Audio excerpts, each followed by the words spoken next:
Chapter 17. A Remarkable Journey. "You see," explained the Glass Cat, "that Magic Isle where Trot and Cap'n Bill are stuck is also in this Gillikin country, over at the east side of it, and it's no farther to go across lots from here than it is from here to the Emerald City. So we'll save time by cutting across the mountains." "Are you sure you know the way?" asked Dorothy. "I know all the Land of Oz better than any other living creature knows it," asserted the Glass Cat. "Go ahead, then, and guide us," said the Wizard. "We've left our poor friends helpless too long already, and the sooner we rescue them, the happier they'll be." "Are you sure you can get 'em out of their fix?" the little girl inquired.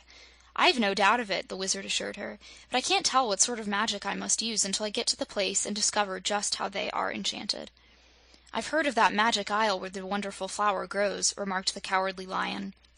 "Long ago, when I used to live in the forests, the beast told stories about the isle, and how the magic flower was placed there to entrap strangers, men or beasts." "Is the flower really wonderful?" questioned Dorothy.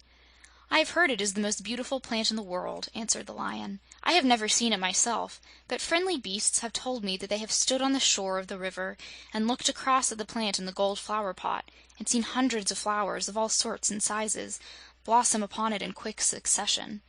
It is said that if one picks the flowers while they are in bloom, they will remain perfect for a long time, but if they are not picked, they soon disappear and are replaced by other flowers. That, in my opinion, makes the magic plant the most wonderful in existence." "But these are only stories," said the girl. "Has any of your friends ever picked a flower from the wonderful plant?" "No," admitted the Cowardly Lion, "for if any living thing ventures upon the Magic Isle where the golden flower pot stands, that man or beast takes root in the soil and cannot get away again." "What happens to them then?" asked Dorothy. "They grow smaller, hour by hour and day by day, and finally disappear entirely." "Then," said the girl anxiously, "we must hurry up, or Cap'n Bill and Trot will be too small to be comfortable." They were proceeding at a rapid pace during this conversation, for the Hungry Tiger and the Cowardly Lion were obliged to move swiftly in order to keep pace with Glass Cat. After leaving the Forest of Gugu, they crossed a mountain range, and then a broad plain, after which they reached another forest, much smaller than that where Gugu ruled. "The Magic Isle is in this forest," said the Glass Cat, "but the river is at the other side of the forest. There is no path through the trees, but if we keep going east, we will find the river, and then it will be easy to find the Magic Isle." "Have you ever traveled this way before?" inquired the Wizard. "Not exactly," admitted the Cat, "but I know we shall reach the river if we go east through the forest." "Lead on, then," said the Wizard. The Glass Cat started away, and at first it was easy to pass between the trees, but before long the underbrush and vines became thick and tangled, and after pushing their way through these obstacles for a time, our travelers came to a place where even the Glass Cat could not push through. "We'd better go back and find a path," suggested the Hungry Tiger. "I'm surprised at you," said Dorothy, eyeing the Glass Cat severely.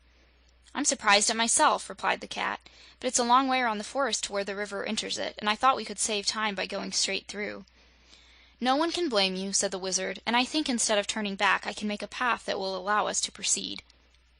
He opened his black bag, and after searching among his magic tools drew out a small axe, made of some metal so highly polished that it glittered brightly even in the dark forest. The Wizard laid the little axe on the ground and said in a commanding voice, "Chop, little axe, chop clean and true, a path for our feet you must quickly hew. Chop till this tangle of jungle is past, chop to the east, little axe, chop fast." Then the little axe began to move and flashed its bright blade right and left, clearing a way through vine and brush and scattering the tangled barrier so quickly that the Lion and the Tiger, carrying Dorothy and the Wizard in the cage of monkeys on their backs, were able to stride through the forest at a fast walk. The brush seemed to melt away before them, and the little axe chopped so fast that their eyes only saw a twinkling of the blade. Then suddenly the forest was open again, and the little axe, having obeyed its orders, lay still upon the ground. The Wizard picked up the magic axe, and after carefully wiping it with his silk handkerchief, put it away in his black bag. Then they went on, and in a short time reached the river. "Let me see," said the Glass Cat, looking up and down the stream. "I think we are below the Magic Isle, so we must go up the stream until we come to it." So up the stream they traveled, walking comfortably on the river bank, and after a while the water broadened and a sharp bend appeared in the river, hiding all below from their view. They walked briskly along, however, and had nearly reached the bend when a voice cried warningly, "Look out!" The travelers halted abruptly, and the Wizard said, "Look out for what?" "You almost stepped on my diamond palace," replied the voice, and a duck with gorgeously colored feathers appeared before them. "Beasts and men are terribly clumsy," continued the duck in an irritated tone, "and you've no business on this side of the river, anyway. What are you doing here?" "We've come to rescue some friends of ours who are stuck fast on the Magic Isle in this river," explained Dorothy. "I know 'em," said the duck. "I've been to see 'em, and they're stuck fast all right. You may as well go back home, for no power can save them." "This is the wonderful Wizard of Oz," said Dorothy, pointing to the little man. "Well, I'm the Lonesome Duck," was the reply, as the fowl strutted up and down to show its feathers to best advantage. "I'm the Great Forest Magician, as any beast can tell you, but even I have no power to destroy the dreadful charm of the Magic Isle." "Are you lonesome because you're a magician?" inquired Dorothy.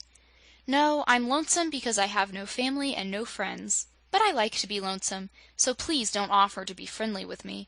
Go away, and try not to step on my diamond palace." "Where is it?" asked the girl. "Behind this bush." Dorothy hopped off the lion's back and ran around the bush to see the diamond palace of the Lonesome Duck, although the gaudy fowl protested in a series of low quacks. The girl found, indeed, a glittering dome formed of clearest diamonds, neatly cemented together, with a doorway at the side just big enough to admit the duck. "Where did you find so many diamonds?" asked Dorothy wonderingly. "I know a place in the mountains where they are as thick as pebbles," said the Lonesome Duck. "And I brought them here in my bill, one by one, and put them in the river, and let the water run over them until they were brightly polished. Then I built this palace, and I'm positive it's the only diamond palace in all the world." "It's the only one I know of," said the little girl. "But if you live in it all alone, I don't see why it's any better than a wooden palace, or one of bricks or cobblestones." "You're not supposed to understand that," retorted the Lonesome Duck. "But I might tell you, as a matter of education, that a home of any sort should be beautiful to those who live in it, and should not be intended to please strangers. The Diamond Palace is my home, and I like it, so I don't care a quack whether you like it or not." "Oh, but I do!" exclaimed Dorothy. "It's lovely on the outside, but—" Then she stopped speaking, for the Lonesome Duck had entered his palace through the little door without even saying good-bye. So Dorothy returned to her friends, and they resumed their journey. "Do you think, Wizard, the duck was right in saying no magic can rescue Trot and Cap'n Bill?" asked the girl in a worried tone of voice. "No, I don't think the Lonesome Duck was right in saying that," answered the Wizard gravely. "But it is possible that their enchantment will be harder to overcome than I expected. I'll do my best, of course, and no one can do more than his best." That didn't entirely relieve Dorothy's anxiety, but she said nothing more, and soon, on turning the bend in the river, they came in sight of the Magic Isle. "There they are!" exclaimed Dorothy eagerly. "Yes, I see them," replied the Wizard, nodding. "They are sitting on two big toadstools." "That's queer," remarked the Glass Cat. "There were no toadstools there when I left them." "What a lovely flower!" cried Dorothy in rapture, as her gaze fell upon the magic plant. "Never mind the flower just now," advised the Wizard. "The most important thing is to rescue our friends." By this time they had arrived at a place just opposite the Magic Isle, and now both Trot and Cap'n Bill saw the arrival of their friends and called to them for help. "How are you?" shouted the Wizard, putting his hands to his mouth so they could hear him better across the water. "We're in hard luck," shouted Cap'n Bill in reply. "We're anchored here and can't move till you find a way to cut the hawser." "What does he mean by that?" asked Dorothy. "We can't move our feet a bit," called Trot, speaking as loud as she could. "Why not?" inquired Dorothy. "They've got roots on 'em," explained Trot. It was hard to talk from so great a distance, so the Wizard said to the Glass Cat, "Go to the island and tell our friends to be patient, for we have come to save them.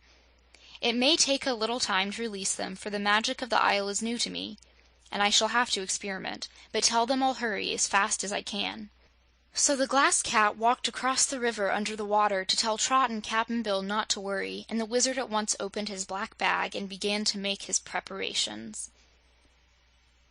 End of Chapter 17.